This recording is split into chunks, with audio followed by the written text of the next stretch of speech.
这个偷短是只是1分1 second 这样子，其他是像2 Okay, good morning everyone. Lots of ladies and two gentlemen.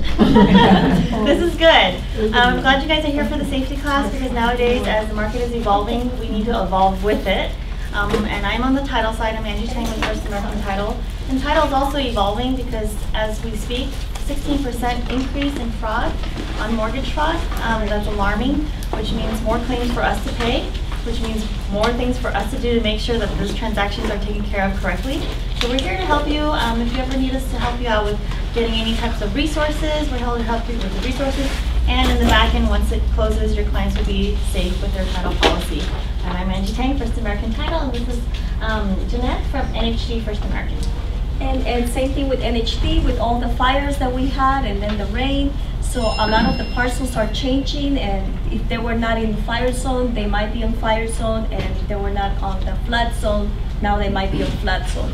So everything changes, so please, if I can help you with any of your needs on NHDs, give me a call. You got our cards, and hope you enjoy your class. Thank you guys so much. Thanks, Jack. Thanks for the snacks. You're welcome. All right. I understand our program is being videoed. Okay, so those of you that are out there, say hi. Hi. My name is Jack Parra, and I'm pleased to be with you this afternoon only because you're part of my family. In essence, although I'm a retired police officer, and I'll share a little bit about that with you in a little bit, I'm also in the industry. I started in mortgage, and with the principle, really, with the idea of not wanting to compete against all you ladies, very successful real estate agents. I didn't want to compete. And then I went back into the real estate side and went back into the mortgage side. Now I'm back on the real estate side. So anyway, I don't know what I want to be when I grow up, other than I spent 30 years as a police officer in Anaheim. And how this program came about was, just an aside, was several years ago, I was doing the weekend door knocking at open houses. And I happened to come upon a gated community, right? 3 o'clock in the afternoon, Sunday, very quiet Anaheim Hills. Well, I couldn't get in, but I followed the car in, you know. And I went up to this townhome, and as I knocked on the door, I always announced myself. I said, hello, it's Jack, you're a mortgage guy, and this gentleman comes out with this, and he runs by me. And you know, remember, I've been a police officer a long time. I sensed something was wrong, and I said hello, and I could hear a whimpering from the kitchen was on the 2nd floor of the townhome. And she says, is he gone? Is he gone? She's kind of crying, you know, and I said, hello, and I got up there, and she was putting her stuff together, and and she turned out to be, with, I think, a couple of months experience, first open house by herself, alone. I said, what happened? She said, you stay here until, like, you know, and I said, what happened? I used to be a police officer, I know something happened. Well, what happened was this guy that was stalking her all throughout the open house, he'd come in, walk around, and she's, hi, can I help you? Oh, just kind of, and then when people would come in to see the property, he'd leave. And he did this all afternoon. So that when I came, 3 o'clock in the afternoon, hi, he had her pinned, her back is to the stairwell, so she can't see when you walk up. She was working on her computer, the back is to where the entryway is. He had her pinned and was saying, hey, you're kind of cute, I like you. And that's when I knocked on the door. And he took off. Well, because it was in Anaheim, and I'm an Anaheim former police officer, she didn't want to call it in. She didn't want to report it. She didn't want to call her husband. Didn't want the police involved in it. But I had a duty. I had to call it in. You know, we did, and we caught the guy. One of the officers down the road a little later, and we couldn't arrest him for anything because she said he didn't do anything. other than just kind of do this on top of her. That's an assault, okay? That you can go to jail for that. But we did do a field interrogation and did the whole thing. But she didn't want to call her broker, she didn't want to call her husband, and she wanted it to go away. Just go away. Well, I thought, I used to do programs on safety, public safety, and I said, I wonder how often this, I just sensed, probably happens more often than what's reported. And hence, 2 weeks later to the week, I had a broker call me, or a realtor call me. Hey, Jack, I had this guy come into my open house, and he's harassing me. I said, well, call the police. What happened? He took pictures of himself and is sending them to her. Okay, he's taking pictures of himself nude, sending them to her. Okay, so that's a violation. There's a crime there.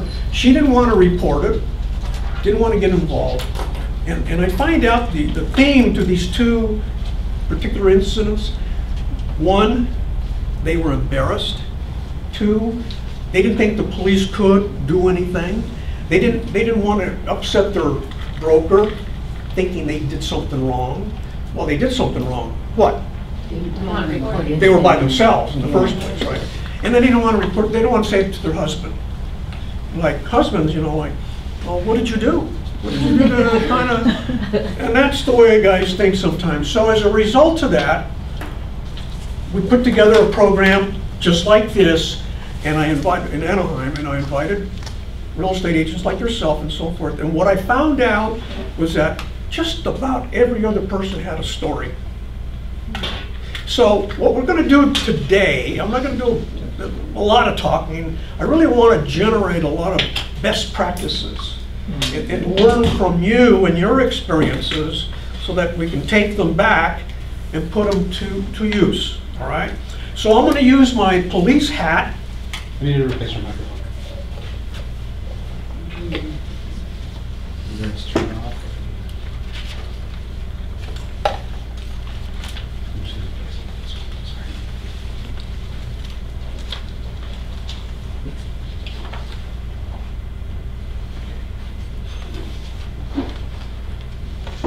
Got it? Okay, I'm going to start all over again at the beginning. Hi, my name is... But what I'd like to do is generate activity. I'd like your questions. I want your input. I already had one that was posed already. We're going to do a little research on that in a minute. But what I'd like to share with you is what I've experienced as a police officer with my experience knocking on doors at open houses, and also my experience on the real estate side, like with you, and exposure. So let me start it. I normally started out with two themes that we're going to talk about, and one is awareness. Okay, one's awareness. Do you have it in your hand? I have to take notes and everything. But anything that we talk in terms of safety and security is going to be awareness that, you know what, things happen. There's burglaries, there's thefts, there's traffic accidents. So we know things are going to happen. We know in the state of California every year, crime goes up 3%, next year down 3%. Probability, right? Same thing in our industry. Housing activity goes up a little bit, goes down, up, but we can kind of predict. So we know that accidents happen, car accidents, burglaries, and thefts. How about assaults?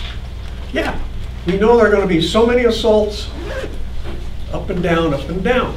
Homicides, robberies, whatever. And the same thing in your particular industry. There's going to be activity that's reported. Some activity is not reported, okay? But we know it's constant. We know it's out there, all right? So the principle of this whole program really is awareness, all right? And then how do you put together some sort of safety mechanism, a plan? How many of you have an earthquake preparedness plan? 1, 2, 3, 4. Okay, what's in your plan? What does it look like? I always have a package waiting. Waiting, where? Where's it waiting? I mean ready. I'm putting one right by bedside. Okay. My kids have one, and Wow. so 2 kids have a 2 package. And I also give them in case. if anything happen, okay, we have no communications, we should all go to, say, RKDR High, you know, at my home. Okay. We all go down there. You have If a we plan. are lost our communications, you know, we all go down there. So you have a plan. Who else has a plan? What does your plan consist of?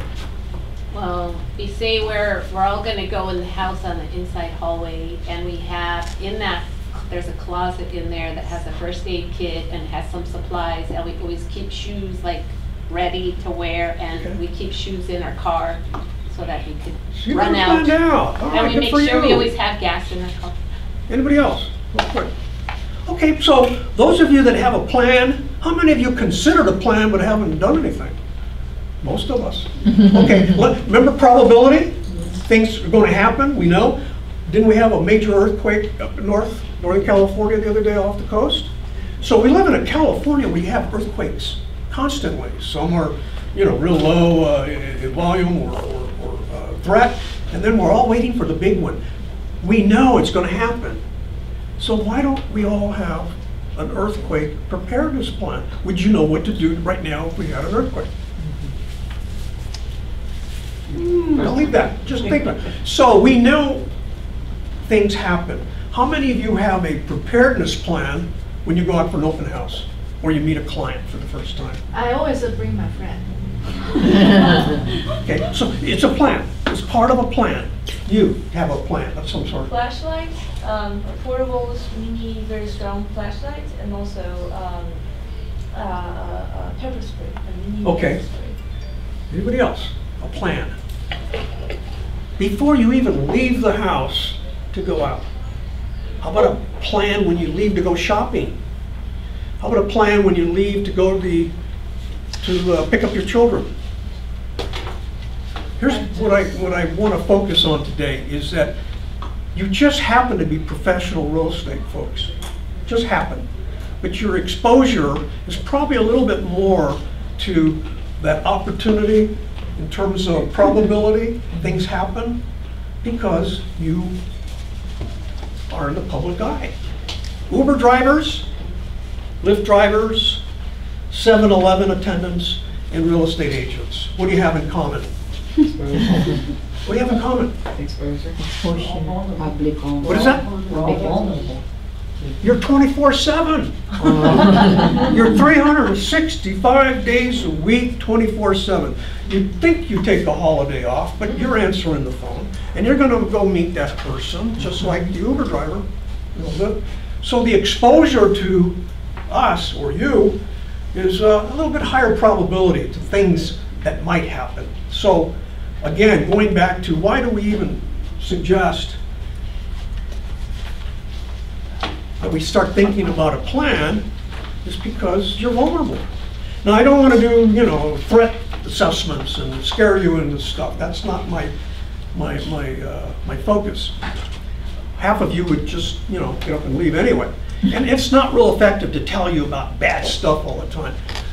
But to educate one another via our experiences and what you can do to minimize the opportunity of someone compromising you, assaulting you, surprising you like they did that agent, okay? Things she could have done, should have done.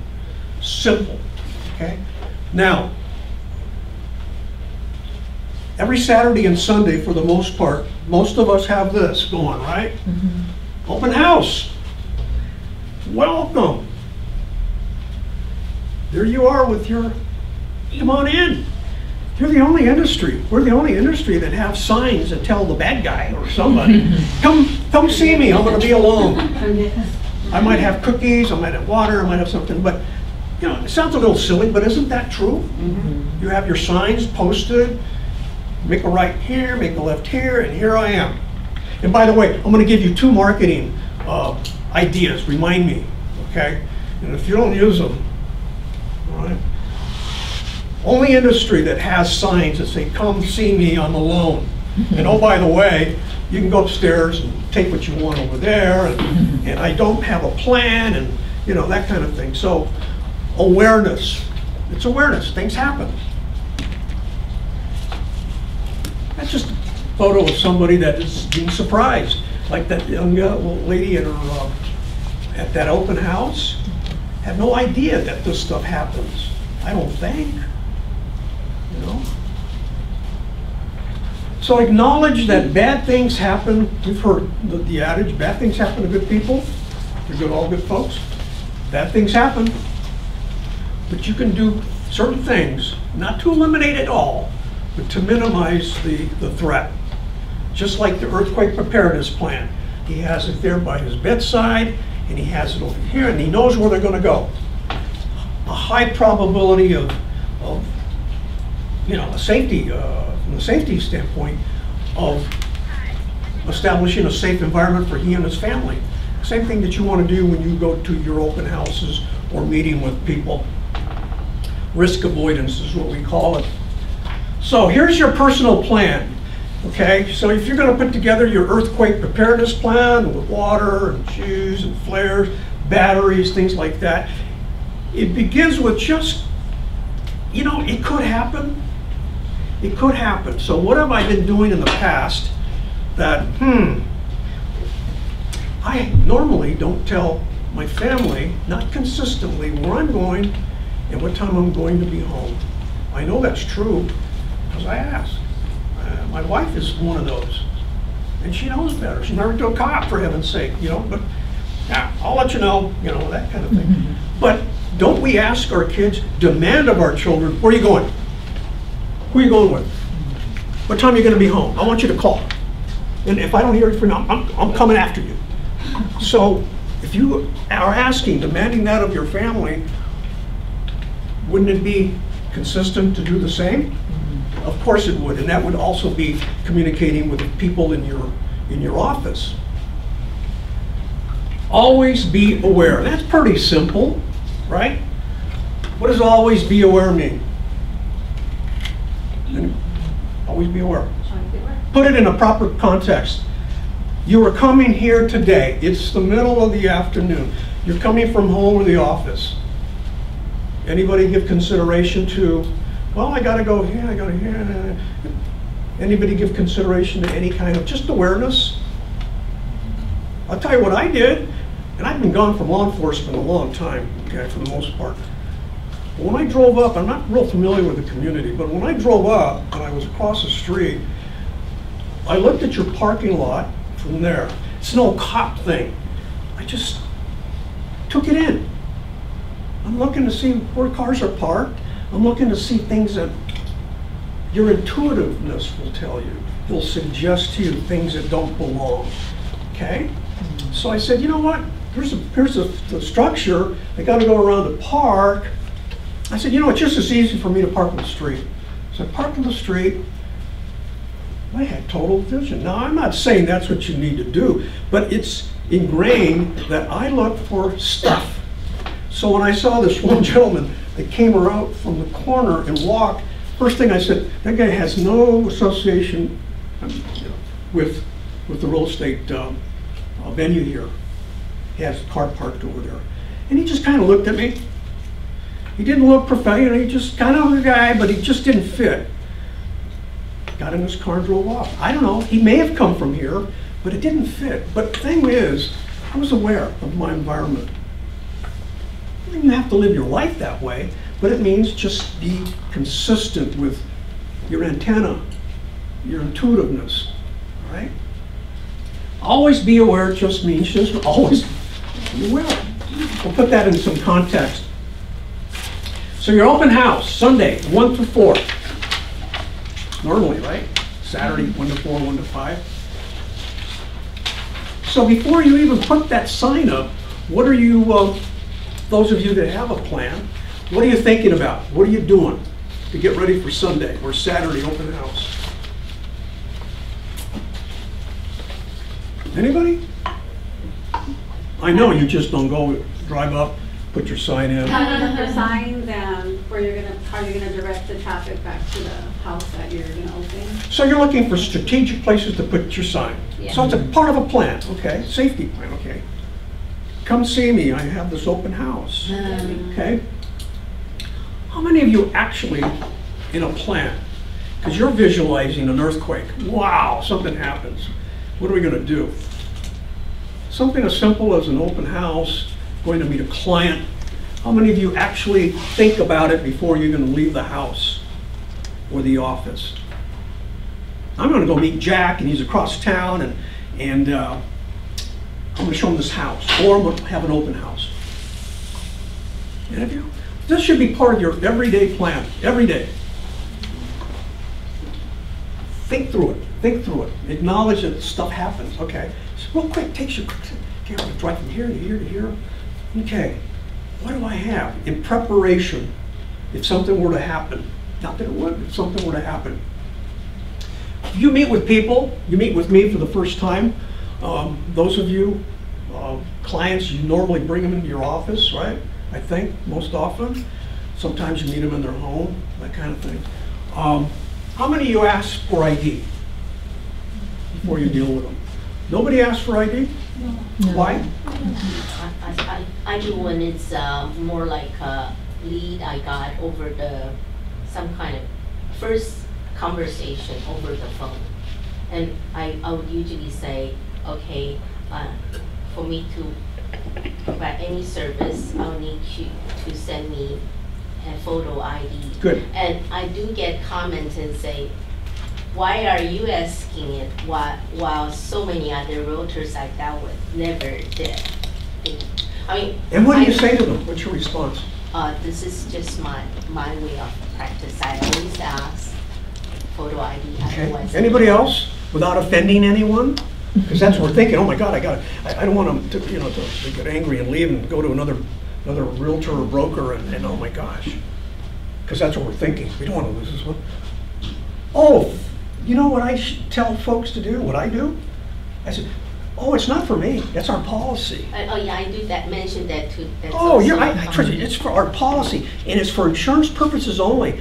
During the course of the time that we're working together, and I show you property, and you strip and fall, or something happens, you know, I have to have that information. Otherwise, you wouldn't be covered by our insurance. I mean, not that you would. Something is, oh, don't make it an issue. But at the same time, oh, okay, that makes sense. Insurance purposes, oh yeah, okay. I don't show insurance, but for insurance purposes only, it's our policy, and oh, okay. And you do it. Get that information wherever you can. When you show property, and I know this is just going to go, some of you will, you know what, I'm going to start taking somebody with me. And some of you are going to go, you know, I've done it for 10 years, nothing's ever happened. 5 years, nothing ever happened. Who's going to come in? It's not you. It's not about you. These are crimes of opportunity. If I'm one of these guys looking to rob a house or burglarize a house, I'm not looking, first of all, for you. I'm looking for opportunity. I'm looking for that sign, and I follow it. Okay? Or if you do consider taking somebody and you can't take another agent, another realtor, how about all the people that are part of your team, or title folks, or where are they at? They left. Okay, our title folks, get them up on Sunday and Saturday. You give them referrals, for heaven's sakes. Sit them down, man. I do that all the time with my my real estate agents. I used to love to do it. Okay. Take a family member, somebody, but you should never be alone, never. And I hope that this is the year you start utilizing, if nothing else, like yourself, you take somebody. All right, promise? Yes. Promise? Yes. I'm gonna come back and check. All right. When arriving at a open house, I see this all the time. I do it too. Saturday, 1 to 4. Sunday, 1 to 4. I see it, especially when I was in the mortgage side. I park outside and wait. And here comes our agent. Thank you for coming. Bye-bye. It's 1:10 or 1 o'clock on the dot. And what happens? Jumps out of the car. You get your stuff, your purse, your computer, your flyers. You come running in because it starts at 1, it's already 1:05, 1:10, or just, you know, whatever. And you're trying to get in, and and you get in and you put your stuff down. That shouldn't be part of your plan to get there early. Why? Remember, I said always be aware? Okay. 2 years ago, Laguna Beach, Laguna Niguel. A very, very experienced agent. And the newspaper article said about 1 o'clock, approximately 1 o'clock in the afternoon, she was assaulted. A real estate agent was assaulted at Laguna Beach, et cetera, et cetera. He came up behind her and grabbed her, whatever. The newspaper article, when it said at approximately 1 o'clock, what she was doing was, because witnesses already kind of gave it to the sheriff's department, she came in hurrying. She's looking for the lockbox stuff, and she was dropping her purse and her laptop, and there was bushes. You know, this is a townhome, and there's bushes, and guy came up behind her and started just hitting her. And she's screaming, hit her harder, and he's trying to pull her purse, and she's holding on to it. Meanwhile, there was this is broad daylight, 1 o'clock. There's a guy by his garage. Hey, what are you doing? The guy takes off. Well, some other neighbors ran, they got the guy, and they grabbed him. So going back, if you were going to critique that, what did she do wrong, number one? She come earlier, be more She didn't have prepared. someone with her. She what? She didn't have someone with her. She didn't have anybody with her. And she was late. She didn't have anybody with her for sure. She was late. She didn't give herself time to get there, to take a look, To prepare. look around, look at the bushes, kind of let your instincts take over. Why they need to bring computer in? I don't understand. What's that? Why they need to bring in computer? Why she had a computer? Why she need to be? Well, she had her purse, her laptop, flyers. You know how you carry these things into your open house? That's what she was carrying. No, she had stuff. Apparently, she was carrying it. You know, hurrying up. Got to hurry up and get in. So she gets attacked. The guy says when they arrested him, when they talked to him, he wasn't looking for her in particular. It was opportunity. He saw the signs, open house. He just followed open house, and he figured. And he says most of the time they're women, so he could just overpower a woman, and that's not always accurate. By the way, you ladies can fight very well. I know, but here's the point. The point is she didn't have a plan. She went alone. She was hurrying, assuming she got in okay, and he follows her in. That's the scary part. He could have closed the door, beat her up, and whatever, and gone, and she'd have laid there until somebody came home. But he took the opportunity. Now she was in the hospital for a little bit, and I don't know. I mean, she went back to work. I know that she's in real estate. I don't know. I can't tell you that she takes anybody with her. I hope she does, but I would hope that from that example, that situation, that she would have learned. Okay. And all of you have a story like that. I know. And I'm going to be asking you here for just a moment. So 10 seconds, just 10 seconds to scan. Like I told you, when I was out here, 5 seconds, I looked around. Okay? 5 seconds.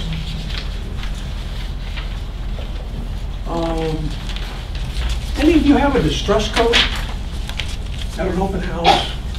You know what a distress code is? Never talk about it in my company. Okay, here's a distress code, especially with your children. If you have them, and you get in a bind. I'm Jack. My wife is Sherry. If she goes somewhere and I get a phone call from her, she says, "Hey, Bill, that's a distress code. That's code that something's wrong.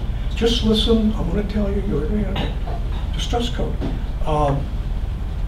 We used to practice this in law enforcement with each other.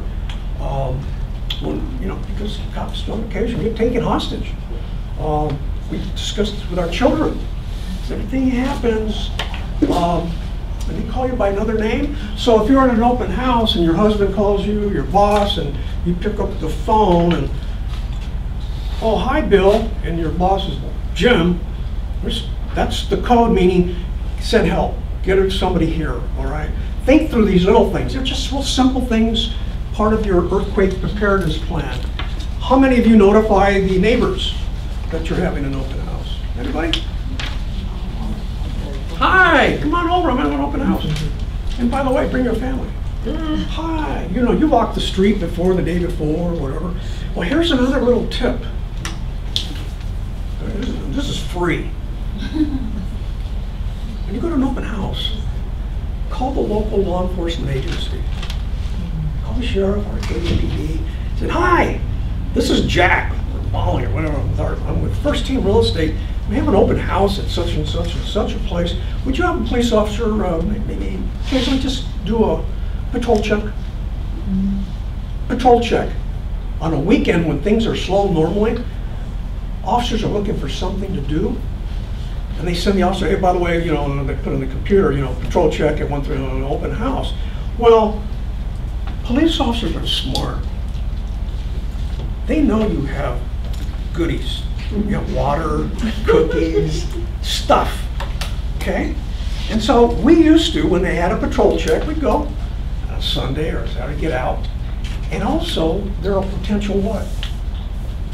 Client. Because when you go, oh, thank you for coming, Officer Jack, and you know, what do you think of the house? Wow, you know, yeah, you know what, can I have one of your flyers? Oh, would you mind, you gotta do it, you have to do it, would you mind taking 1 or 2 or 3 or 10, taking them back to the station house, putting them in the locker room there? That whole locker is full of stuff like that. Police officers and fire guys and those in the medical field are always looking to what? Move up, move that way. A lot of activity, and they're solid. So, you know, use that little tip. When you get to an open house, just call the local agency and say, hey, hi, would you love if Officer Jones or whoever works the area stop by and do a little patrol check now and again, you know, and just a little safety thing, and have them park the car and get out. Hi, what do you got there? Water? Can I have one? You know, just a little friendly thing to do, all right? Use it. Now, remember I said that that agent had her back to the stairwell going up. Remember?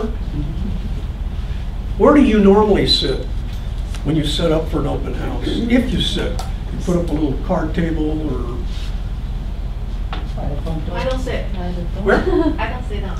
Okay, When you the don't people sit. don't- when Good. nobody there, I sit Okay, down. so your guests are coming in, and hi, thank you for coming. All right. And where would you be meeting them? In the front door. But I see agents all the time. The kitchen's over there. The entry door's over there. They're sitting over there. Oh, come on in. Thank you for coming. Be with you in a minute. You know, they're doing their thing. And so, how many of you ever had a burglary occur during an open house? Where they ransacked the house while you were showing the house? Anybody? No. Come on. Thanks God. Come on. It happens to people. Well, what they do, they'll come in. Hi, how much is this house worth? Show me the over here. Meanwhile, their partner in crime comes in the door and they're going upstairs. And how do you control that, by the way? Yeah. How do you control people coming in and walking upstairs? And you know who the ones that are there to see looky-loos or there to buy, and those that are just kind of suspicious. How do you control that? Here's what one agent does.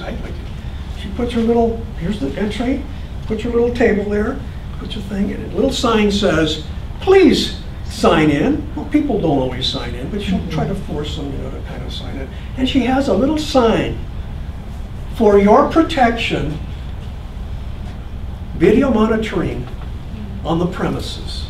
Doesn't even have a camera in there, but she puts it there just to let them know, oh, can't go up there and look and stuff. That's one way of controlling it, for your protection. It's always for their protection. Where we can Insurance. buy it? Yeah. Where we can buy the little thing? Well, yeah, take your camera from home and set it there. I mean, you don't even have to be powered. Everything is Wi-Fi. But just for your protection, a little sign, premises, and a lot of I know where some of my buyers or sellers, they actually have the camera, and they insist it's on. They insist that it's okay, but I have to let people know. Okay. Oh, by the way, you know, come on in. There's a camera. you know, it's for your protection and theirs, and, you know, insurance purposes again. Oh, okay. I think that is the new law. No, If yeah, you it is the have a new surveillance regulation. camera on, you have to disclose Yeah, it. you have to disclose. That's why she has a little sign. Okay? But in her case, it's the opposite. She doesn't really have it, but she just. She uses it. She'll use it. Like, it's not even on, but she should. If she's gonna, but you gotta, you know, fire it up. But a lot of homes do have systems, and, you know, she insists we put it, but you gotta let folks know. Perfect. But the other thing is that she has control of the entry, asks them to sign in. It's not being rude, it's just for your protection. You know, you slip and fall, so thank you. And the other thing is that most people will comply, and if by chance, same thing when people say, I don't want to take my shoes off. Not my rules, it's the people that, please, you know, thank you. You know, do whatever you need to do, but the thing is, you'll have resistance, sure, but most people are going to comply. But it's a way of securing the house. Also, the partner is looking for folks going up. Oh, let me show you. Don't let them go up by themselves. I know you've had this happen, right? I went to an open house. I'm talking to the agent. I'm in the mortgage side of it. Guy comes, a family. And the kids are running around, and he goes up, and he comes down, and he's laughing. And he goes, do they always hide their jewelry in the medicine cabinet? What was he doing? Searching. He was just looking, oh, look, they put all their jewelry in the medicine cabinet. How stupid is that? People do those things. He had no intention of robbing them, but people do that. So you got to control them. And they're also looking for drugs in medicine cabinets. So these are just, you got to make up your own game plan, your own earthquake preparedness plan. I'm just giving you a few things to think about. Setting up that window. Also, how are you going to get out? How could that agent that was on the second floor when that guy came up and pinned her, how could she have gotten out? Do this. Well, yeah, you got to do something, but where would she have run to? You know, second floor, jump off the floor. Now, we can go back and show what we could have done. That's what happened. But you have to offer yourself escape routes. Front, the entryway, into the garage, sliding door, wherever. Okay? And you got to think about that when you want. That's why you want to get there early. Set it up and just, okay, in the event something happened, set it up here, where would I go? Where's the, you know, ashtray or this or whatever it is that you need to get to, you know, to buy some time. Because that's really what you want to do. Practice it, practice it, practice it. Practice your earthquake preparedness plan, practice your safety and security plan, work through it, critique it. After the open house, think about it. Think through, yeah, I had a successful open house today. Wow, I had 2 people, 3 people, 4 potential buyers. But more importantly, what did I do right in securing my safety and security that I can use the next time? What can I share with my office workers or co-workers, you know, and talk about it. Constantly work through it. Don't rush, just give yourself some time to work it. That's a person without a plan. That's a person with a plan. Person without a plan, come on, I'm prepared, okay? And there might be times when you're really going to have to get up and fire away. Fight or flight, I'll get to a couple questions here in a minute, but the fight or flight thing, they always ask, what do you do in the event somebody comes at you? They're going to, well, if you're thinking through this thing and you have a plan, you said you have mace. Yes. Have you ever practiced using mace? I have a big one and a small one. A big one like that? What is It's this kind of, well, not that big, it's just this big. Okay. It's like sort of a those so-called the best ones. Where do you the keep it? foam ones. In an open house, where do you keep it? So I have one in the car, and then there's one in on my keychain. Okay, your keychain. Yes. So where do you keep your keychain during the course of a open house? You walk with it? No, I put it like on the table right by the like flyer. Okay. Oh, they grab it, that's really you. So, who else carries mace? Not mace, but pepper spray. Pepper spray? I think this is pepper spray. Okay. Do we have an alarm? Do you know how to use it? You're supposedly, Don't use it. No, have you practiced with it? when I first bought it, this has been a while. I think it's something like push it up, screw, push it and then. So you're not real sure if you can Yeah, use it. now I don't. Anybody else? The word, usually they sell like a very, like a whistle or something. You turn it on and make a very, very loud noise. I think so. I think That one is better. Okay, anything you use, whether it's mace or Kubaton, I'll show you some things. Anything you use is just to buy time to get away. That's all you're using it for. You're not going to attack somebody and render them, you know, helpless. You're not. What you're doing is trying to stop them so you can get away. That's why you need an escape plan. All right? So mace, we already know. When's the last time you used it? When's the expiration on it? Oh, we never checked. I don't know. I think it's 5 years or 7 years or something. I don't know. I didn't look at yours. Because I How know many? I gave it away quite a few because every time people say, oh, that's a pepper spray, and they say, can I have it? So I gave it away, then I bought a new one. Okay. Then I bought, so I gave it away, and I know there's an expiration date, but Oh, I didn't. Okay, that pepper spray, that mace, whatever. It was the worst thing on our belt that we used as police officers. One, we had to get it out, fumble with it, right. and we used to get it on ourselves. And then it just gets all over, and it's just a mess, and it doesn't work. So, you know, that was the last thing. Of course, then they gave us, aside from tasers. Anybody carry a taser? Those little No, I thought that they have really strict regulation now in you can use California it. for tasers. Taser. I'd rather go against somebody with a gun than with a taser because they're scary. You know the electric current goes and you know they shock you. They are deterrents. Believe me. That's one thing you might consider. I don't do it here when we do a half-day session. I actually bring some people in and we do some defensive tactics and things. But all those things are just tools to buy time to get away, all right? How many carry a gun? No, seriously. There's always somebody in the class who carries a gun. I asked if we could get one of those. You don't have a license. I said, no, really, there's always somebody, and most of the time they go, yeah, they're very confident. If you do carry a gun with a concealed weapon permit, and I normally ask, could you use it? And they look me in the eye and they go, absolutely. Because if you have a concealed weapon, it means that you have to go qualify. And if you have to qualify, you have to know how to use it. And if you have to know how to use it, you got to be committed to using it. And if you're committed to using it, you've already have a plan. I'll use it if, all right? Can't say to use a gun, I will never say that.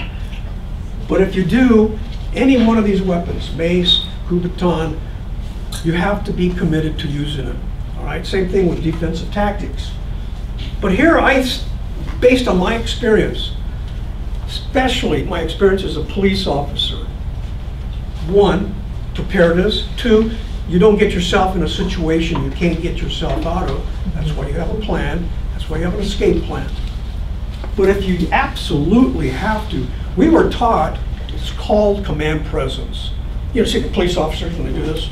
They stand there with their baton and whatever. They're taught that to establish a form of communication, stop, no control. You know, you don't see them doing this for the most part. If they do, you know, whatever. But we're taught early on, assertiveness just is communication. Same thing when you talk to somebody, you don't talk to them this way, you know. Usually at a side. It's all part of your game plan, however you use it. It's formal, informal communication, which is 75% of any kind of communication. But if somebody came at you, okay, and just come in, and I yell, stop! What did you just do? Her eyes lit up. She went back. I didn't expect that. I'm sorry, I didn't mean to. Thank you for being a good sport, but you can yell at me when we're done. But all it is, it's just a few seconds, a split second. Stop! You know, when my wife gets mad and I'm teasing her and she does that, stop! I'm tired of you. You know, one of those. Stop! Oh, okay. Okay. That is real life communication, effective communication, just to buy some time. Stop. So if that guy was pinning her like this, the real estate agent, and she turned around like a lion, stop! I know that guy at least, oh man, maybe just enough time to get away, just enough. Don't know. Stop! An air horn, anybody have an air horn? Those are great. Keep it there at your table in your open house. Those things are wonderful. I like it. Police whistle, the Verdi shroud. How many have that 911 activation on your cell phone? Yeah. You know how to activate it, so you press a button and it's 911? Just a regular dial. Yeah, look at this part, and then there's all kinds of apps. So we talked about taser, pepper spray, you know what a Kubaton is? No. I normally have it. Did you have that mace? May I borrow that real quick? You've seen them. They're usually gangling on the end of them. Like this? Ah! Oh, thank you. You carry this. Do you know how to use it? I took a course, it was just a one-day course, but it was like 10 years ago. So Okay. I don't remember that, but I remember you keep it in your hand. Okay, you carry it? Thank you. Thank you. Learn from her. Okay, this is as effective as a police baton, as effective as a taser, as effective as, you know, martial arts if you know how to use it. Something as simple as that. They even have one with a little steel point that you can buy. And all this is to boom, boom, quickly, by time. Wow! She was getting in the car, and then somebody came from behind her, steps back and right in the face, pow, drops him and run. You know, she's not gonna, unless you sit there and beat him up. but this thing, if you know how to use it, can go to so many vulnerable points that you drive a guy down to his knees, or anybody. And all it takes is a quick jab, boom, and it's blunt. So when should they start using that? When the people just behind you, or they just touch you, or? No, it's just like any kind of device. It's a defensive tactic. It's not going to render anybody completely helpless, but it'll get you away. That's your whole point. So if you have this in your hand, and you have it like this, you hit somebody in the face with these, and at least they're going to do that. Or if you know how to really use it, right there, pow, here, shoulder, neck, okay? Now we don't show it in this class because we don't have the time, but this is very effective. Thank you for bringing us to class. Okay, who has the gun now? We're going to talk. Thank you. If you're interested in this, I'll leave you my email. I'll leave you my email, and I'll help you get one. This is like a piece of metal, nothing sharp. Yeah. Oh, there's one that's like a metal piece. Yeah. It's actually called Cuba. Yeah. So it's called a Kubaton. Okay.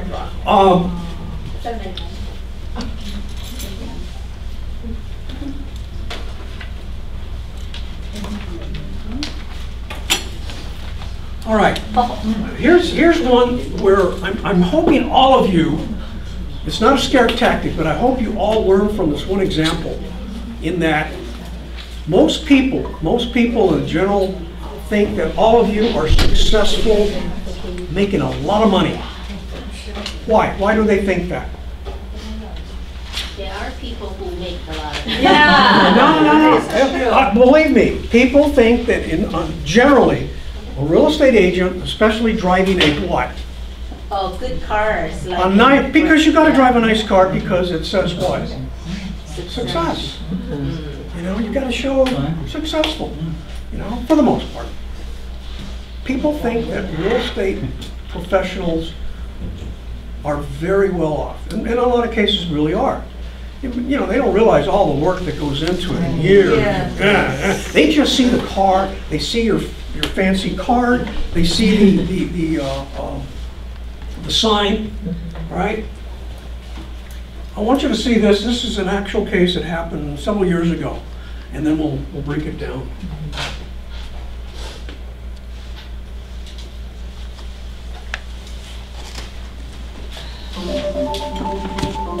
Missing Arkansas real estate agent Beverly Lynn Carter was found dead Tuesday, and the suspect's bizarre behavior is making national headlines. She disappeared last Thursday, and her body was found overnight in a shallow grave at a concrete mixing company at the Pulaski-Lonoke County line. 49-year-old Carter initially went missing last Thursday when she was scheduled to show a house to a potential buyer. Her husband later drove to the house and found her purse in her car and the door to the home wide open. Since then, police have arrested a former employee of the concrete mixing company where Carter's body was found.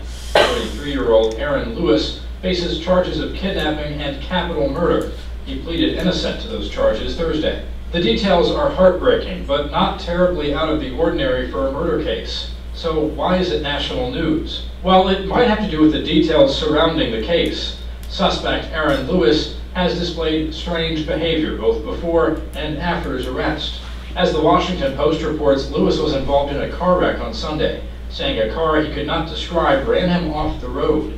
He was a person of interest in the case at the time, but had not yet been arrested. The Post also reports Lewis was apprehended after looking nervous and suspicious at a shopping center. Civilians eventually cornered Lewis in an office building and held him until police arrived. Then there was this seemingly contradictory statement to reporters as he left court Tuesday. Why Beverly? Because she was just a woman that worked alone, a rich broker.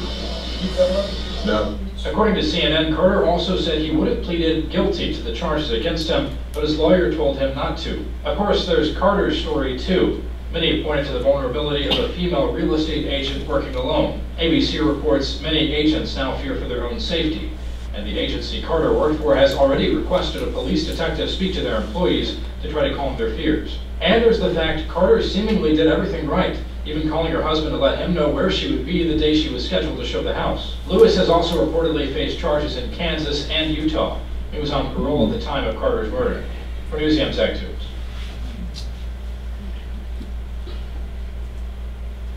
Okay, he was a sexual predator prior to that homicide. He was on parole for burglary and theft, but what he was doing, he'd get online, Facebook, and he'd take his shirt off and he would proposition, women online and that kind of thing, and he was tracking them that way. Well, this was in Arkansas, he was in Utah, he moved to Arkansas, so he had a trail, already of being a bad guy, as it were. But what was key here? Everything that we talked about, very successful, so it means that she's probably been in the business for a number of years.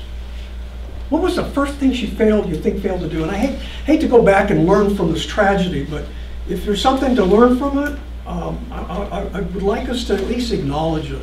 She met him there, I think. She did what? I think she met him directly there. He called up and asked to see. Met him directly. And didn't take someone with her. I don't think any of you do that anymore. I hope you don't. If you take a call from Jack and I want to meet you to see a property at 6 o'clock, 7 o'clock when I get off of work, or 10 o'clock, I won't ask you what to say or whatever, but I'll leave that up to you. Thing is, this whole thing is about awareness. It's a whole thing about preparedness. So if things happen, how many of you are going to go out and meet me? It's, whenever. It could be Sunday morning alone, without telling anybody, without taking anybody with you, without getting information on who you are, etc. All right, to go meet me, because I might be just looking for this house, the perfect house. I really want to see it. It's the only time I could see it at 6 o'clock at night. You've had those experiences. How did you handle them in the past? How will you handle them in the future? Now he says, why did you kill her? First of all, he's gone to trial. I don't know if this thing is going to be bound over, but remember, he speaks when a news reporter says, why did you kill her? And he said, She's the woman I've had along. Successful real estate agent. Yeah, she was successful. Well, he saw her online. She wasn't. You know, and the way he killed her, you know, her purse was still in the car and the whole thing. Now he says at trial that she met him there for illicit purposes. You know, they were going to have a sexual encounter. That guy? Well, he kills her. When he kills her, it was going to abduct her. It was going to be a kidnapping thing that went bad. His girlfriend kind of told it, you know, roll over on him. He buried her in a shallow grave. You know, just, it's terrible. You know, it's one thing to kill somebody. I mean, you know, just put her there. You know, successful real estate agent. You know, people know, they know, because if you ask them, they'll tell you. They know you're successful and you have stuff. You got a purse with money and you got a car. Like her is so successful, she should have an assistant, not even one assistant. More. So, you know, whatever you take away from that particular incident happens, and it continues to happen. There was an agent in our class some months ago, and I asked, okay, anybody want to share anything?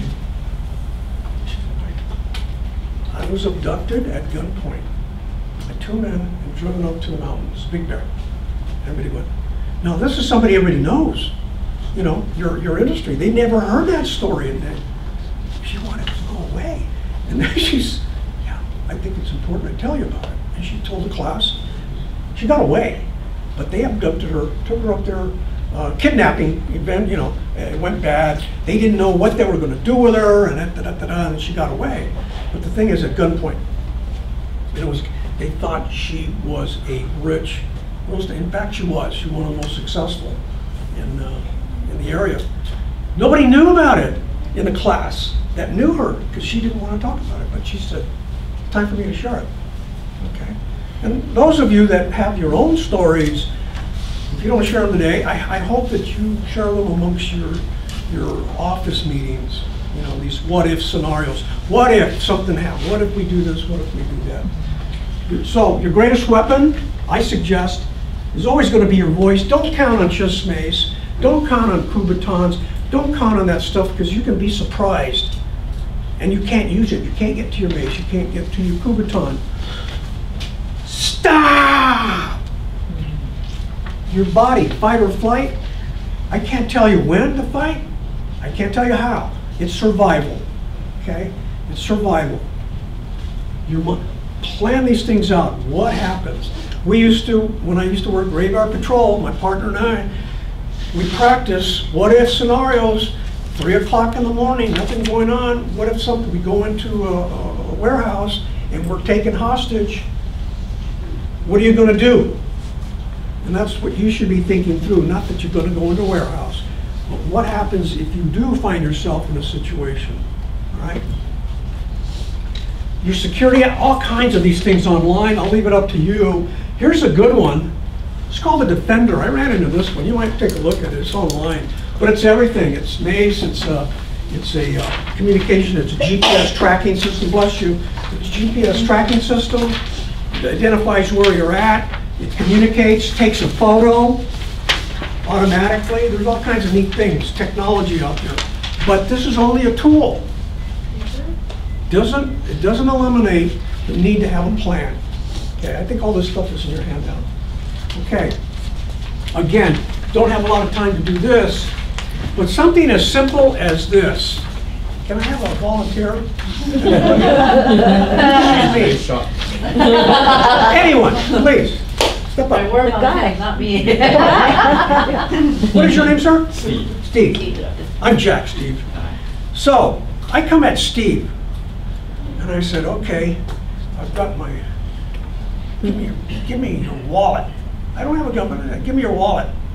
And I come at him like this. What's he gonna do? Give me a wallet. Oh, he knows the stuff. He knows defensive tactics. But for you ladies, something as simple as this, right to the nose. Crouch and up to the nose. Drive that nose right up. Ah. Okay? Something as simple, but you got to practice it. Think through that thing. Now you know martial arts. You're familiar with martial arts. Oh, okay. Well, he's going to throw you around. But something as simple as that. Okay? And if he attacked me from here with that Kubotan, if you had it in your hands and he got me with here, whatever, all I'm going to do is drop to the floor and get out. Just drop to the floor and get out. Now those are things you practice. Like, you know, we're not going to do it here. You're going to forget a lot of this stuff. If you want to take it to that next level, thank you, Steve, I appreciate it. Thank you. Take it to the next level, then get serious and get committed. If you're going to use a weapon of any sort, practice with it, including a gun. If you get a CCW permit, you know, I have my own opinions on those things. I don't even carry a gun, okay? And I can't as a retired officer, not with me all the time. My phone is my gun, okay? Don't get myself in a situation if I don't have to. 911. But there are all kinds of little things that you can do, obviously.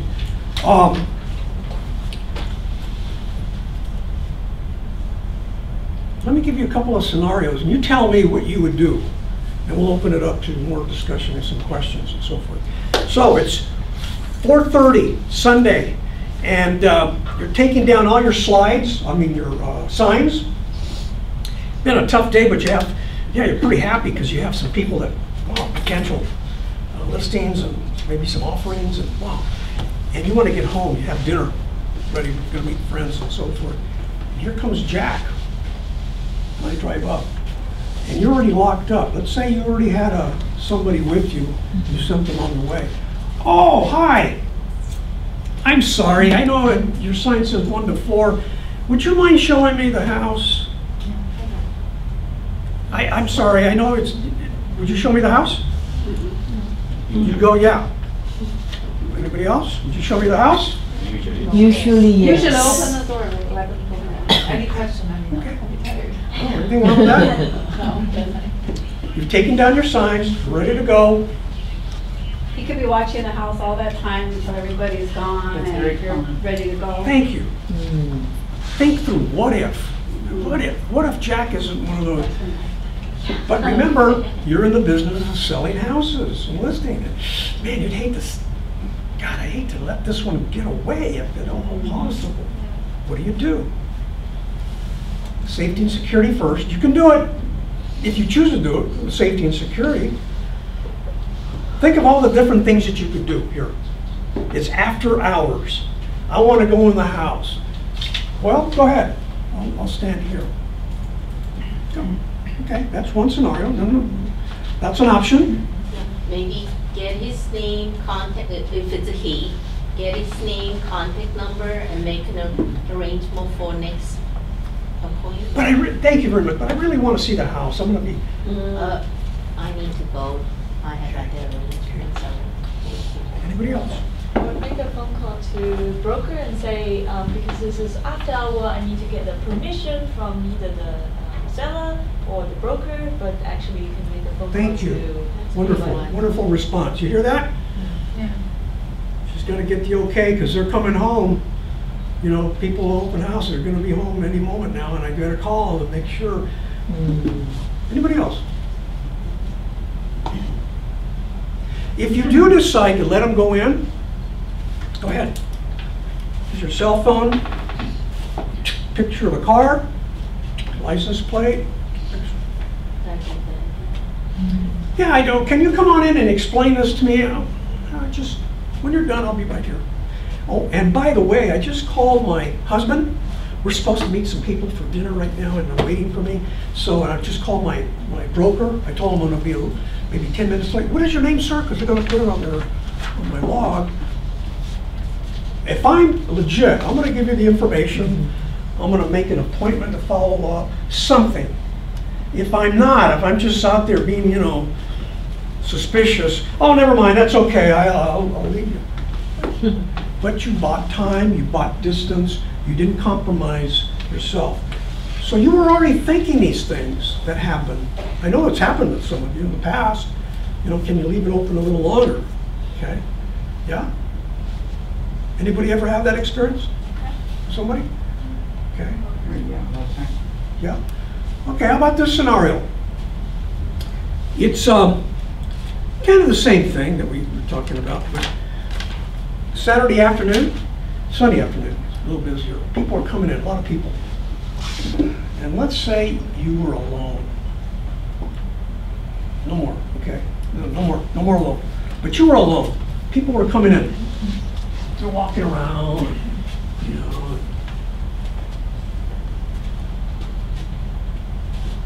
How would you control all of that by yourself? How do you control all of that by yourself? We were talking a little bit about it. Yeah. I don't think, in my case, I don't think I could really control much, except I always have people sign in. Okay, you control by signing in. That's about it, and then just watch. Oh, and by the way, this, for your protection, you have a video camera. And what else?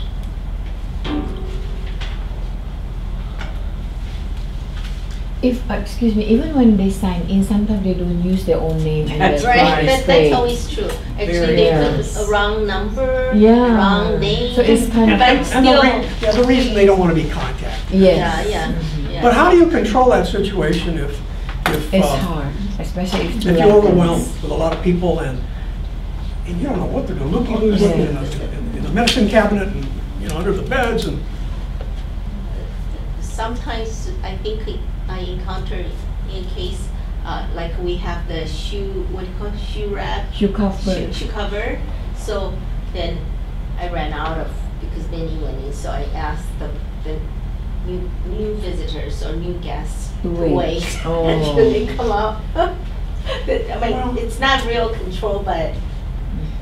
The one agent, I think it worked really well. I mean, but she still hosts open houses by herself. She's been in the business for many years, but she takes a little professionally done little signage, and she puts it just, please ask to be accompanied before you go up. Please ask to be accompanied, or please, in other words, I'm not going to go up there alone. Okay, you have to check in first. She puts these little strategic little things, for what does she use for your protection for this camera system? She uses please respect the privacy. Please respect the owner. Please ask to go up. Whatever. She does it that way, and it works for her. Okay, but the thing is, she's thinking about it. It's not the best, I don't think. She should have somebody there with her, right? Should have somebody there with her. It's still hard because you can imagine, like, if it's like more than, I mean, if one level, maybe it's easier, but 2 levels, even, okay, ask for this, how do you know, like, how about other people that's coming? You cannot close the door, wait, let me show you this person. And that's a point. Why put yourself in that situation in the first place? We're already talking about awareness, things happen, acknowledge that things happen, probabilities, okay, statistics, have your plan and practice it, whatever it is, like your earthquake preparedness plan. There's going to be an earthquake. Yeah, we know. Plan for it. Walk it through with the family members or the office, whatever. Same thing for your personal protection plan. You spend a great deal of time putting together a business plan, right? Every quarter you check that thing and man, it's, those of you that are really onto it, you should have that part of, this as part of your business plan, right there. It's that important, I think, anyway. Let me open it up to, anybody want to share anything? Because we're going to talk about this guy in a minute. Yeah, this is the, the business a long time. It's the first time ever happened. I got a list, and all of a sudden I got an email from someone, and I don't even know, starting to talking about this particular, not this particular one, the same address. When I look at that, what the hell this kind of email is, then I noticed that this guy mentioned some name. It's not even the owner of my listing. So I responded, you sent to the wrong guy. This is not, the one you're talking about is not not the same unit. Then all of a sudden, all kind of email keep on coming my end. I showed it to my manager, and she said, "Oh, this guy is a psycho." you know, I can show you these kind of emails. And then the worst case is, you know, he found out my text, my cell phone, and all of a sudden, yesterday, guess what? Sent about 20 text message. And then starting, I disclose to you, if you don't do that, I'm going to sue you, I'm going to report to IRS, Okay. I'm going to report FBI. And he said, it's okay yet. Did you report it to the local police department? No, not yet. Okay. Should I? Yeah, yes. Because there's violations, depending on where that's coming from as well. What You know, was just the commu- issue? I didn't, what was the issue there? He's getting text messages threatening All my lawsuits, all business. kinds of stuff. So that they're fishing, they're looking for stuff. They're probably not even in the area. You're probably one of thousands of getting that. But at the same time, if you don't report that and they don't have it in the system, how can they track it if somebody else calls? That's the point. The point is, anything that's suspicious, forget the fact that I was a police officer. I'm speaking to you as as a family member, real estate agents and so forth. If you don't report things that are suspicious in nature, crime doesn't get solved. Do you realize that most crimes, major crimes, are solved as a result of somebody picking up the phone and going, I'm not sure, there's this car parked out there, or I heard, or whatever. I'm not sure if I should report it or not. Most people feel, oh my, I'll be embarrassed if they. But if you don't report these things, crime doesn't get solved. Yeah. Really simple. So do report it. Where do you live? Arcadia. Arcadia? Arcadia PD. They're good PD. Go stop by and tell them what's happening. Excuse me, Jack. Because they may have a trend of people doing the same thing. You know, it's funny. He even sent this to FBI. Jack, but I had a problem similar. The guy left a message like very, dirty, vulgar words that, oh, I'm going to blah, blah, blah, So I went to the police, and tried to report. But you know what I went to the Istanbul City. Is it by, what is that? What is that? That's Tunis and Yeah. And then you know what they said? I'm sorry, we cannot do anything because they didn't do anything to you. No, that's not true. Yeah, I went there. Yeah, but I'm sure Okay, she's right. it's like anything else in business or whatever. If you don't get satisfaction from Jack, the police officer, who do you go to next? Let me talk to the desk sergeant. Let me talk to the lieutenant. Because they get all kinds of suspicious calls.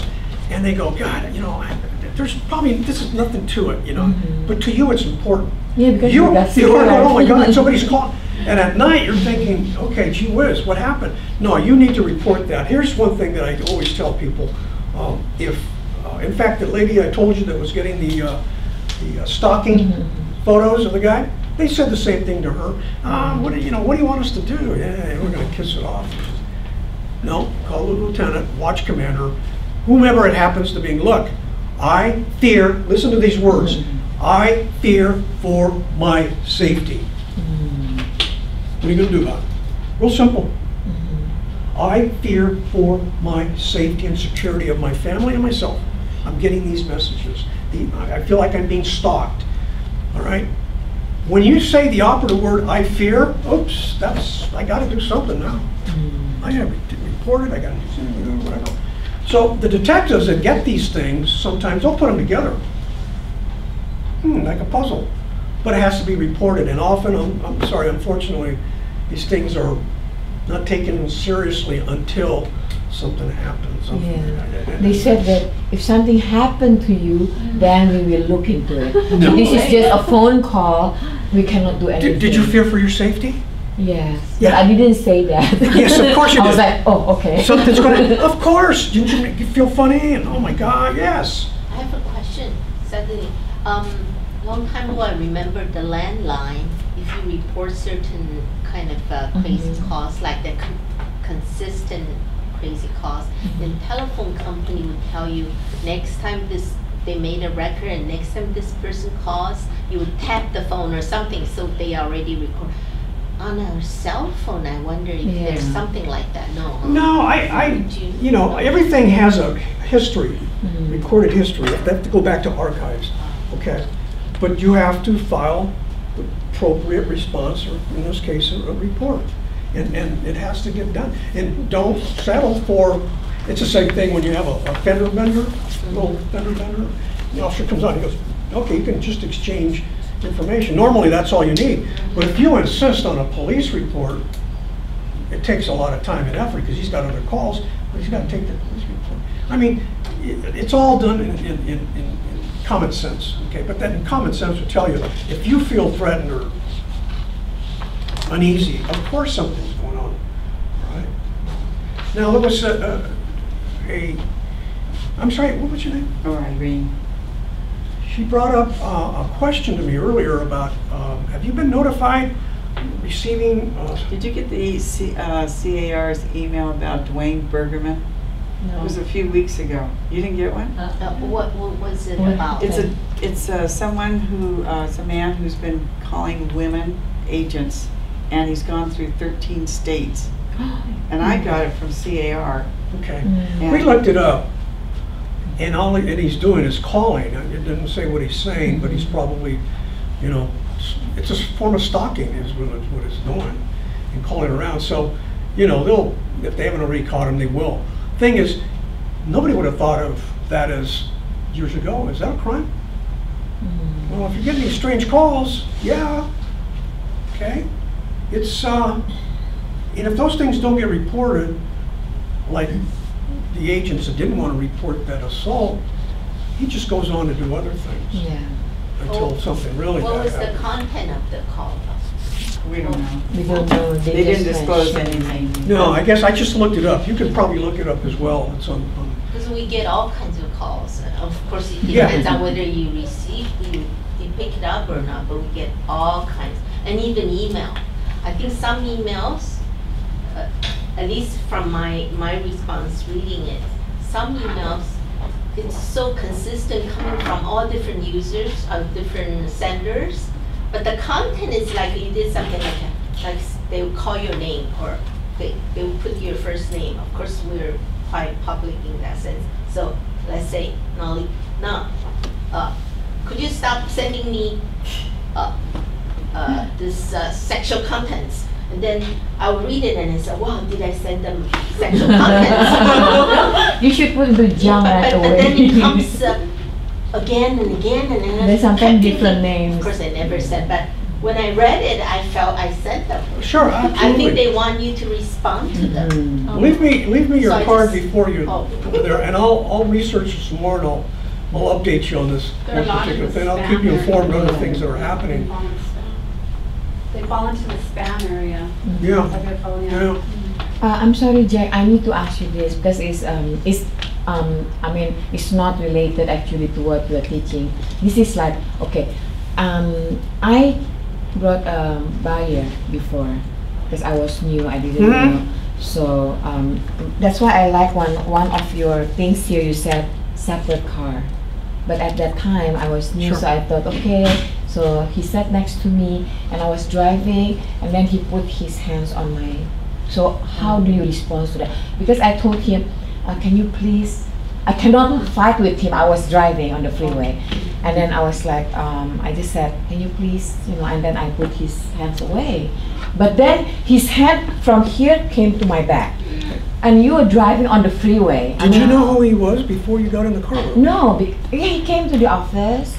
He was like proper gentleman. I mean, okay, you want to show the house? I know his name, like he was from overseas. Do you take a China, copy of his driver's license as well? Why not have the right name? Okay. Jack, Well, just a quick question. In that case, can I pull over to the freeway and say, can you get off right now? Like, is that a crime? absolutely. You do whatever you need to do, but here's. Got a question and comment from our online people. It says, after my open house, I got a call from a private number, and this guy left a voicemail, and he was talking sexually. Yeah. I reported and called the local police department, but they said they cannot do anything. Police officer told me on your social media and on your realtor, so this kind of thing can happen.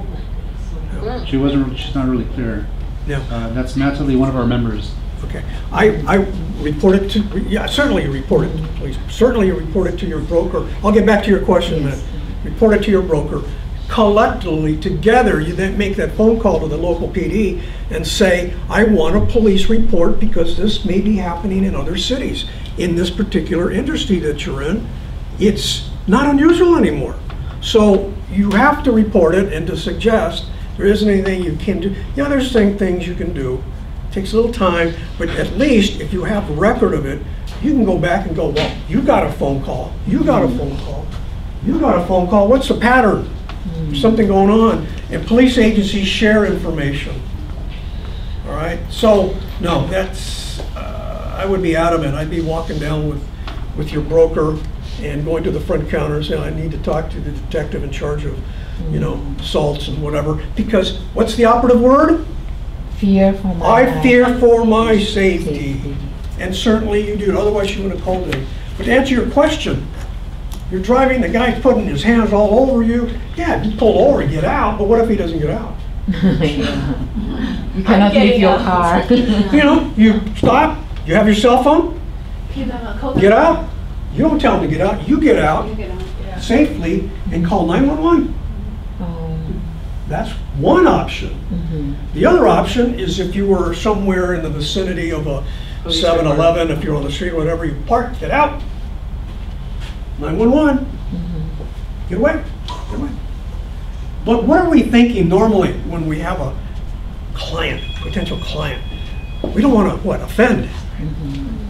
We don't want to get them mad, oh my God, or you're embarrassed, whatever. But think through what we're talking about. This is not about marketing, okay? This is not about developing a strategic marketing plan. This is a strategic safety plan. Safety, otherwise you can't go to work tomorrow to do what you do, all right? And if you think through it, walk through it, hopefully people in your office kind of pick up on it, you talk about it, your family, talk about it, you practice proper safety, you know, techniques and awareness, like earthquake preparedness, you know, so just want to bring it to the surface, and then what you do with it is going to be most important because it's going to be unique to whatever your plan is. But somebody touching you and whatever, man, put the brakes on, get out, 911. That's the neat thing about having a cell phone, okay, cell phone. Where do you get the air horn? What's that? Air horn. Oh, the air horn. Air horn. Oh, you can get them in the sporting goods shops. If you're interested in the Kubaton as well, I'll send you some information. Leave me your card, and I'll get it to you. Yeah. When you're going through, we had a discussion in the office. When you're going through and showing, you let the client go ahead. You always stay in the back. Absolutely. If another agent wants to show, we had a debate. Do you lock the door and don't let them in until you're through, or, you know, they tell you to always get a card. You never know if it's a right card or the right person or whatever. So there's some people in our office that said, okay, we'll just lock the door. Well, he's a policeman too, an ex-policeman, or a retired policeman, and he says, I always lock the door and they just have to wait until I get out. Lock the door for? Oh, lock the door and lock the house for when you're showing. Okay, and you lock the door while they're in there? No, yeah, it's someone waiting to get in. An agent is showing a client. Yeah. He locks the door and he takes the key with him. He will not allow another agent who come in. He will not. Okay, you guys want to talk? Talk. Jeez. The other agent is standing outside waiting to get in to show it, but he won't allow them in. He says, no way. And he goes out, he said, and he literally locks the super lockbox, puts the key back in, and makes them put their key in to go in. Okay. You understand what he's doing? Are we talking about open house or just no, regular not an open showing? You should not let other agents go in, which is our I guess they had this discussion in the office. You know, there's never a right and wrong to anything. Personally, I don't lock anything. I wanted escape routes, okay? See, I do too. I just run out. I've had people, and I just, like she said, go in and see it yourself. And here's the story. Thank you for bringing that up. We're winding down here in just a minute, but I have a broker in where is he at? Gosh, Monrovia, I guess, or whatever. And I asked a question. Who carries a gun? He goes, I do. Okay. Why do you carry it? So I put protection. You use it? Yeah, I'll use it. Here's why I use it. Here's a story. He was committed to using it. He qualified for it. He got it. And he had a situation. We had a property, and somebody got in and we were living in it. You've had those, right? And so he went to check it, apparently, and there's somebody in there. And the guy comes out, and he goes, hey, what do you want? You know, a vagrant. He's living in it. He says, oh, I'm representing the property. And he goes, well, you know, the guy didn't have a shirt on. He was sleeping there. He's living there. And he got in, and he goes, oh, well, no, I'm going to show it. He was just checking it. But here's what he said to the guy. He has a gun. He goes, in fact, I'm waiting for him to come. He should be here. He didn't have anybody, but he's faking it. He's thinking through it. I have somebody coming here, and you know what? I'm just going to make a quick call, make sure they're here. And the guy said, where are you going? He's going to close the door on him. He didn't want him to leave. Oh, I'm just going to call my client. He's supposed to meet me here. I'll be right back. He calls 911. He goes, hi, Bill. Code to Bill, 911, can I help you? Yeah, when are you going to get here? So the dispatcher says, are you in need of help? Yeah, I'm here waiting for you at, you know the address, 5527 BDN. Oh, yeah, I'll just stand here waiting for you. Can you be here right away, like right away? Code 3. Well, they get there. The sheriffs get there. And this guy has a gun. I mean, my broker has a gun. He didn't use it. So does the other guy. He had a gun. But he was a parole violator. He's on the street. He's living in this place. And the broker goes in, just check the property. And this is what happens. So, you know, if you go in and you start locking doors and you can't get out, and how do you get out? He feels very comfortable doing that, controlling it. Me, I probably wouldn't. There's no right or wrong. Yeah. But you know, when I did a lot of foreclosures. You never go to a house without knocking on the door, ringing the doorbell. You let so much. There's so much noise that everybody will. Good point. How many times have you walked in and somebody like this guy was living in the house? Hey, what do you want? Is that guy like? Did he sneak in and then? Oh yeah, he got in. He got in. It's not hard. Not hard. But watch Glendale. That's where you find it. Because even having listings there. Yeah. We sold a house and somebody said, I guess advertised that they were leasing it. And it's a lady, an elderly lady that was going to live there. She had contractors there on the weekend. Over 100 people showed up, and the contractor said, I thought you were moving in. She says, I am.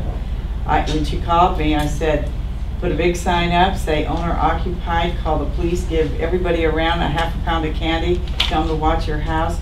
They put on patrol 4 times a day on that house. They call the police. And when you're talking about Temple City, there's a gal in our office, single gal, just got robbed about 3 weeks ago. Police in Temple City have not done anything. 2 weeks. I mean, even though she's scared to death. She had an open house? No, it's her house. She had dogs. She's getting a security system, but it's, and they haven't taken the prints or whatever. Wow. And scary. We're winding it down, but you have time. Again, there aren't any right or wrongs to anything that we discussed. It's just to stimulate your thinking. Going, Jack said, okay, everybody, the potential. What does that mean? Middle of the day, at night, it's all the time. A plan. What's that plan? What does my plan include? Whatever it is, work it, and then come back, tweak it, work it some more, tweak it. But just get in a rhythm, awareness, and a rhythm. Just because I was a police officer doesn't suggest I know what to do in every situation or what you should do in every situation. There's some better than others based on my experience. But I learned so much from you in terms of what you do and have done to share with others. Now, I would suggest when you get back to your offices, quarterly at least, every quarter, have these meetings amongst yourselves, or at least talk about anything suspicious happened over the last month that you want to share. And it should be going across like the communication that came out In of our that. office, we have, they call it the Red Book. I don't know if it still exists, but because we have so many new agents, but if you call in and say it's in the Red Book, they know instantly to send somebody and call the police. So And again, you know, the reason I do this, it was a result of me just bumping into a couple of situations. And I thought, God, if this is happening, the first couple of weeks I was a mortgage guy knocking on doors, and this must be happening a lot more often. It's just not getting reported. And to men as well, by the way, as I suggested with my friend with a gun. Off that note, just about a month ago, one of our male agents, realtors, he had his car stolen from the driveway. So he was showing property, he probably left his keys there on the counter, someone came by and picked him up, and they actually took his car out of the driveway from the open house. Yeah. Rather take the car, don't take me, man. Just take the car. Any other questions? And feel free, type me out a question or stay in touch or whatever you want to do. And we have a fraud program coming up. They found the car, sorry, off that, they were asking. They found the car 4 blocks away. Oh. He had to rekey his whole entire house, and he had to rekey the property he was selling too, because they don't know if they made copies of the keys. Yeah. Wow. Let me leave you with this. And if you have anything you want to discuss that. No. This may not be related at all, but about email. We're talking about email. But I also oftentimes quite regularly get emails that says that a deposit has been made to my account from Morgan Stanley. I don't have a Morgan Stanley. Don't even open that. And the amount every time. I get them. Everybody gets them. They're phishing. Leave them alone. Everybody gets hundreds a day. On these security apps, did we go over these at all? I'm sorry? These security apps that you have, are these apps that we can use? Yeah, you can download them, look them up. There's probably twice as many now. The one that I saw was the Defender that's got it all. But you know, the thing is, they're good to have, like your phone. Your phone is wonderful because it takes pictures and it GPS on it. And you probably rely on your phone more than you would your Mace and that kind of stuff. But whatever you use as part of your game plan, make sure you're going to be committed to using it. Committed to use your Mace, your Taser, your Kubaton, whatever it is. Commit to it. All right, plan and practice. I promised I was going to give you a marketing tip, another one, free. Now this one I know you'll use. Just remember where you got it from. Okay, when I first started the mortgage side of it, I would go to the agencies just starting out and to First Team or Remax and go, "Hi, I'm Jack.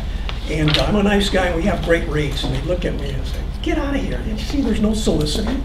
I go, "I'm not soliciting. I'm a mortgage professional." Well, you know, I didn't realize that you have your own in-house mortgage people, and you get hit by mortgage thousands of people.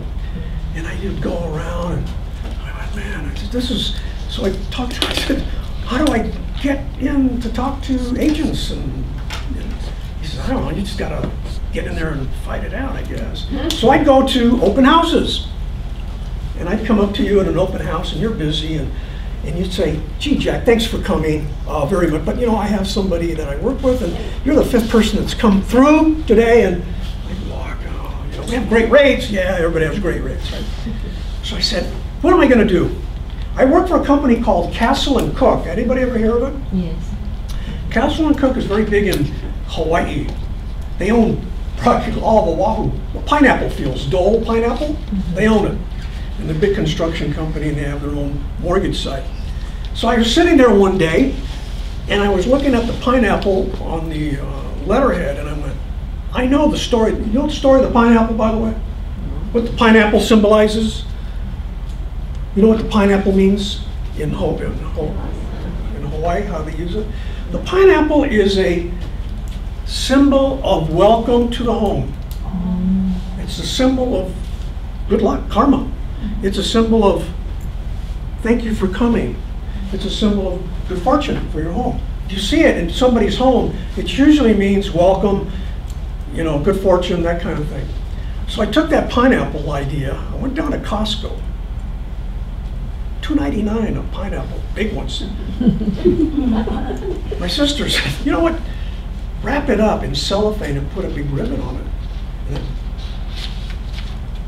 took 6 of them, walked to open house one day, and oh no, you again kind of thing, you know, I told you, oh no. I put the pineapple down, and they say, you, the agents would go, what's that? Oh, this is gonna be good fortune. You're gonna get a number of good list offers on this one. You're gonna sell this house today. And they started talking to me. Let me tell you a story about the pineapple. It's supposed to be good fortune. It is? Yeah, before the end of the day, you're gonna have it. People call me and tell me it worked. It works. It works. Now, how I use it now, how do you differentiate yourself between somebody from RE/MAX, somebody from First Team, whatever? Because all of you are great agents, very professional. You know, you got really neat color brochures and things like that. And how do you differentiate yourself? My partner, we take a pineapple. What's that? We're gonna sell your home. We're gonna sell that home this week. Well, tell the story of the pineapple. It just gets conversation. All it does is bring them a little closer, because everybody's competing, right? You know, you go to somebody's home with a pineapple, it's called a pineapple bouquet. Wrap it up in cellophane, red ribbon, maybe a little story of the pineapple if you have, whatever. But people go, what's that? Oh, sure. So when I go to open houses now without a pineapple, where's the pineapple? Or when I go to the caravans and we raffle them off because they want to be raffled off. Everybody wants a $3 pineapple versus the bottle of wine or whatever. So my marketing tip to you is you want to differentiate yourself using something as simple, subliminal, and friendly that really works, because the agents tell me it works. That pineapple will bring you good fortune and a lot of good offers, and it starts the conversation, and you're different from everybody else, right? Yeah, just something, yeah, whatever. With that, any questions? What was the other tip? You said you had 2 more. Oh, the one with a police officer. Oh. Call and have them come. Stop by. Have a cookie, have a donut, have coffee, whatever. Use that. And I think you might find surprisingly, because I remember we used to bring back the flyers and put them up for the agent. We didn't know the agent, we just put them up. Okay. And you know, police officers always looking. How much do they want for this house? Got a friend that's looking, you know. So, you know, step outside the box, do things that are going to differentiate you from somebody else. But with that, you're part of my family. I want you to be safe. I want you to be attentive to things that we spoke about and share it with one another, okay? Thank you. It's important. All right, thank you very much. We'll just leave you one of these and you'll send us